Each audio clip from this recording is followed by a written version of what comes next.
সেখানে আমাদের এই যে বিচারিক প্রক্রিয়া, এই চলমান প্রক্রিয়াটি আমাদের কর্মসূচির প্রত্যেকটা বক্তব্যের অংশ এবং আমাদের রাজনৈতিক কর্মসূচির অংশ। এটা শুধু পার্টি হিসেবে জাতীয় নাগরিক পার্টি এনসিপির চাওয়া নয়। আমরা মনে করি যারা জুলাই অভ্যুত্থানে অংশগ্রহণ করেছে, যেই দলেরই হোক, যেই ধর্মের হোক, যেই মতের হোক, প্রত্যেকেই তাদের জায়গা থেকে চাইবে যে আমাদের এই যে প্রয়োজনীয় সংস্কারগুলো, যেগুলো গণভোটে রায় হয়েছে, সেই সংস্কারগুলো হতে হবে। এবং যারা এই স্বৈরাচারী শক্তি ছিল, যারা এই গণহত্যার নির্দেশদাতা, গণহত্যার সাথে জড়িত, তাদেরকে বিচারিক প্রক্রিয়ার মধ্যে নিতে হবে। আমরা আজকে আমাদের স্বরাষ্ট্রমন্ত্রী জনাব সালাউদ্দিন আহমেদের বক্তব্য শুনেছি। সেখানে শহীদ পরিবার এবং জুলাই যোদ্ধা আমাদের যারা রয়েছেন তাদেরকে নিয়ে যে আয়োজন আমাদের মাননীয় প্রধানমন্ত্রীও ছিলেন। সেখানে স্বরাষ্ট্রমন্ত্রী জনাব সালাউদ্দিন আহমেদ স্পষ্টভাবে বলেছেন যে এই আওয়ামী লীগ হচ্ছে গণহত্যাকারী রাজনৈতিক দল, রাজনৈতিকভাবে এই আওয়ামী লীগের পতন হয়েছে এবং দল হিসেবে আওয়ামী লীগের বিচার করা হবে।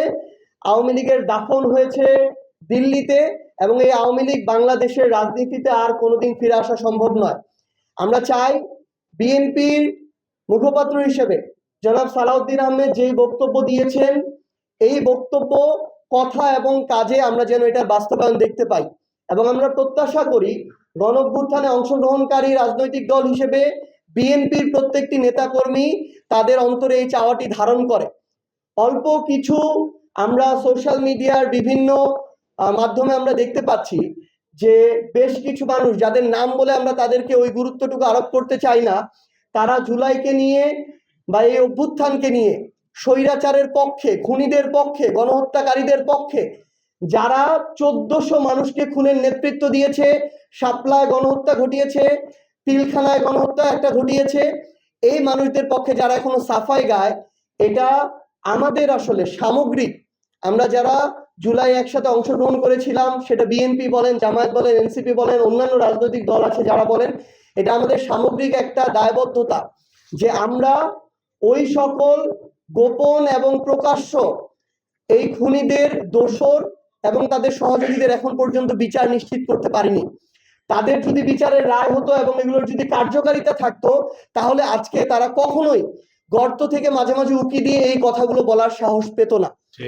ঠিক যেমনি ভাবে আমরা মনে করি যে আমাদের ভাই শহীদ শরীফ ওসমান হাদি, তাকে দিনে দুপুরে প্রকাশ্যে হত্যা করা হলো, সবকিছুর ফুটেজ আছে, তার হত্যাকারীদেরকে ভারতে গ্রেফতার করা হলো, মাসের পর মাস চলে যাচ্ছে, তাদেরকে ফিরিয়ে এনে যখন বাংলাদেশে, যেটা শুধু বাংলাদেশটা পুরো বিশ্বে একটা সাড়া ফেলে দিয়েছিল, পুরো বিশ্ব বিবেককে নাড়িয়ে তুলেছিল, সেই আসামিদেরকে যখন এনে বিচার নিশ্চিত করা যাচ্ছে না, তখন আসলে ওই গণহত্যাকারীর সহযোগীরা কিংবা গণহত্যার দোষরা এভাবে সাহস পাবে, আস্ফালন শুরু করবে।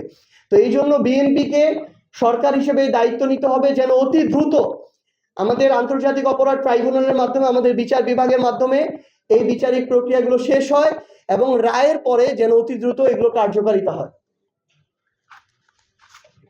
শেষ।